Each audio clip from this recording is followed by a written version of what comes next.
dan sekarang menjadi apa? Orang yang hur, yang merdeka, ya. Ini indahnya bagaimana kalau kita berakhlak. Ada yang kedua, Bapak Ibu yang dirahmati Allah Subhanahu wa taala, ini tentang akhlak yang namanya isar. Harus dalam urusan dunia dahulukan orang.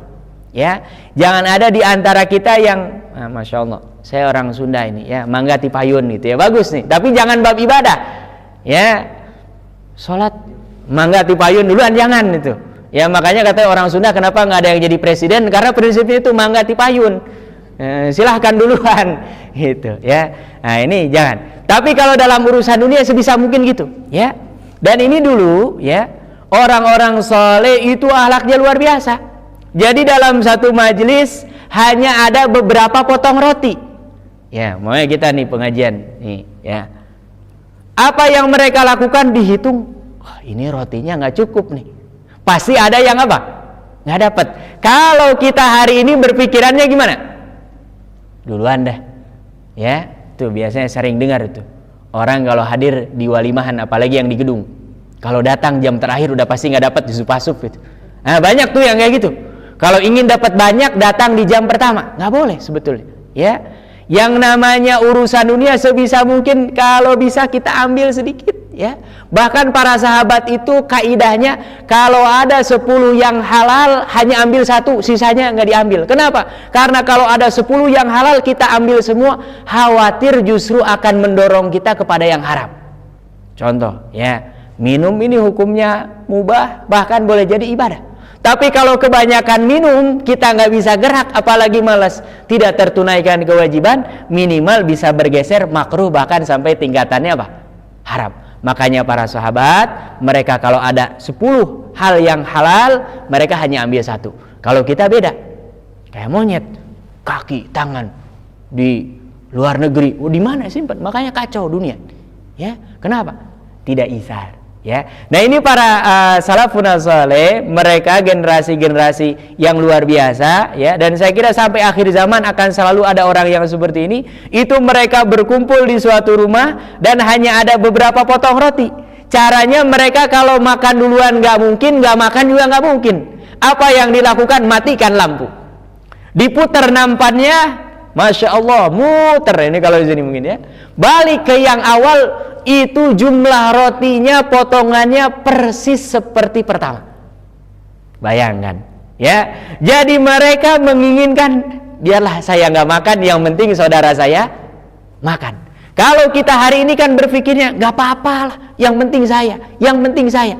Makanya anak-anak itu dalam Al-Quran bahasa iblis, ya. Kalau yang benar itu harus nahnu, kita bareng, ihdinas siratal mustaqim. Karena nggak enak kita jadi orang muslim sendirian. Coba gimana? Jangankan di dunia, di surga aja nggak enak sendiri. Coba gimana? Ya, makanya bahasanya harus kami tunjuki kami ya Allah. Iyyaka na'budu wa iyyaka nasta'in. Ya, makanya kata para ulama di dunia ini rumusnya kalau ingin bahagia harus berjamaah. Jangan sendiri-sendiri, karena bahasa sendiri-sendiri, nafsi-nafsi itu bahasa akhirat. Ya, Nabi Ibrahim, Nabi Nuh ketika didatangi oleh manusia, dah minta kepada Allah. Apa kata mereka? Nafsi-nafsi. Ya, jadi kalau ada di dunia ini nafsi-nafsi itu pasti nggak enak hidupnya.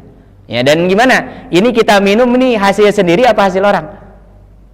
Yang nganterin ke rumahnya orang, ya kan?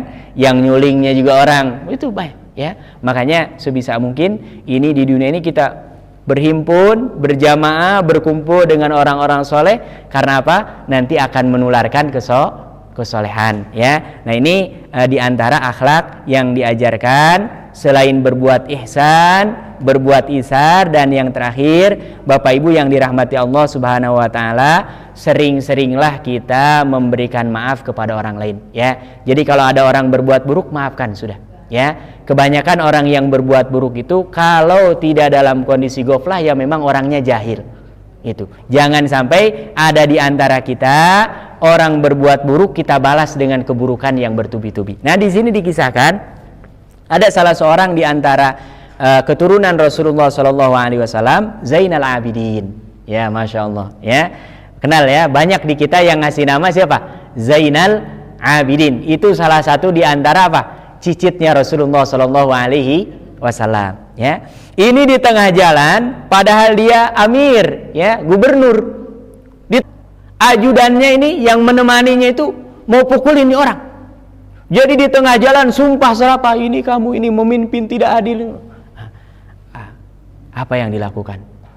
Ajudannya mau pukul, kata Zainal Abidin, udah, biarkan, jangan.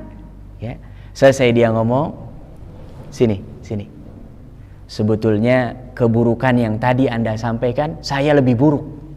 Hanya Anda taunya segitu. Gitu. Kan kita kalau biasanya ada yang mau ngaku kayak gitu, nggak ada, ya, enak aja, Masya Allah. Tapi kalau orang yang akhlaknya mulia, sebetulnya keburukan yang Anda sebutkan itu hanya yang Anda tahu, saya sebetulnya lebih buruk. Kira-kira orang kalau digitukan gimana? Kaget dia, ya. Apa kata dia?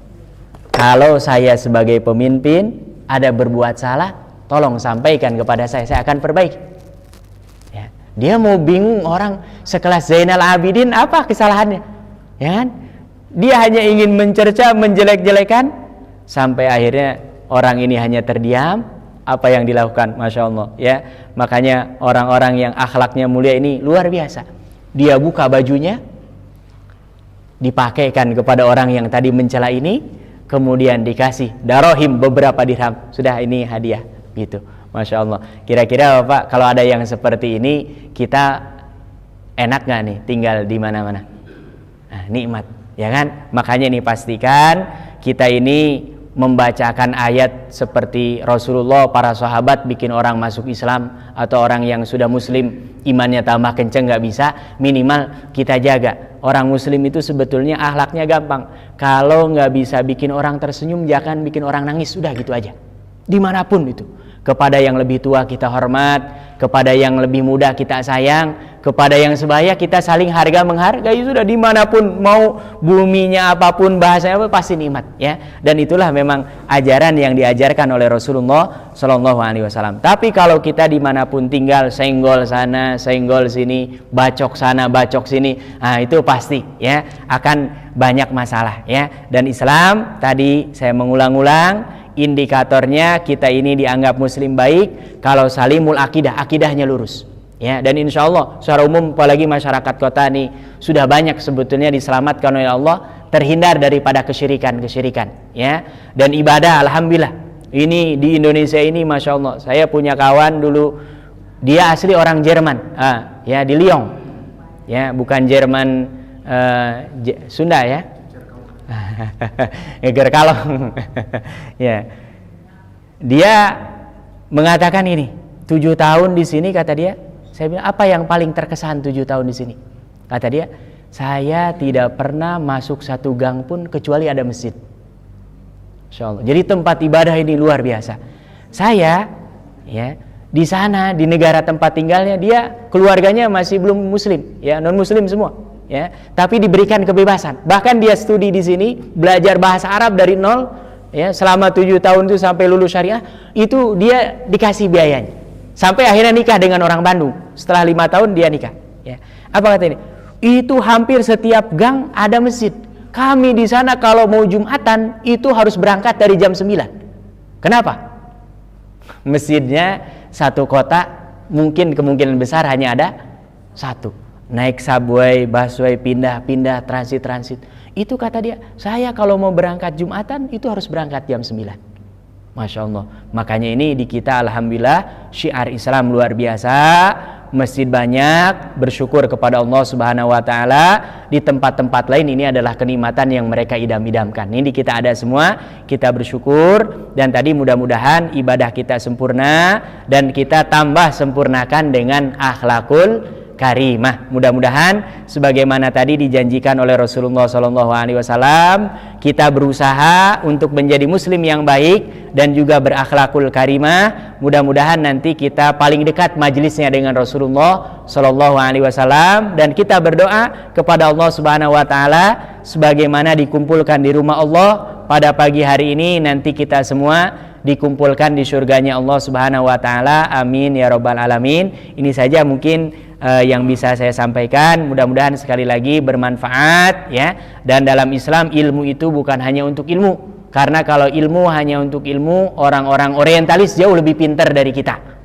Bapak yang menemukan pertama kali indeks Al-Quran itu bukan orang muslim, ya, tapi orang orientalis Yahudi yang mereka datang ke Yaman, datang ke Syam, datang ke Maroko, termasuk membuat sebuah studi ingin mengatakan bahwa Al-Quran muslim itu tiap negara beda gitu.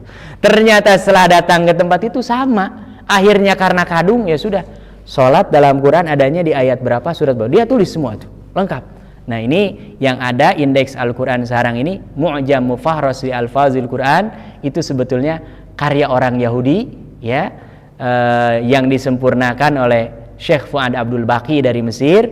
Ini awalnya karena orang Yahudi itu, yang dia saking seringnya baca Quran tahu gitu. Kita kan nggak tahu ini, kalau ditanya Bapak tahu nggak sholat di mana aja, nggak ada ini. Tapi kita alhamdulillah walaupun tidak tahu banyak, insya Allah setiap hari mengerjakan apa? Sholat. Karena dalam Islam ilmu itu yang paling baik, yang paling ideal, yang bermanfaat adalah ilmu yang diamalkan. Nah, ini nanti mudah-mudahan keluar dari sini, ya, keluar dari sini kita berusaha menampilkan akhlak yang mulia, yang dengan itu insya Allah itu kita sudah berdakwah secara diam-diam, ya Bapak Ibu-ibu. Kalau kita berakhlak mulia secara tidak langsung kita sudah berdakwah, mendakwahkan Islam, ya. Wallahu ta'ala alam. Ada sesi tanya Ustaz? Ada? Boleh kalau ada. Tapi kalau ada Ustaz Haris nanti tanya Ustaz Haris. Masya Allah. Nah, boleh silakan kalau ada pertanyaan. Ya. Iya, boleh. Nah.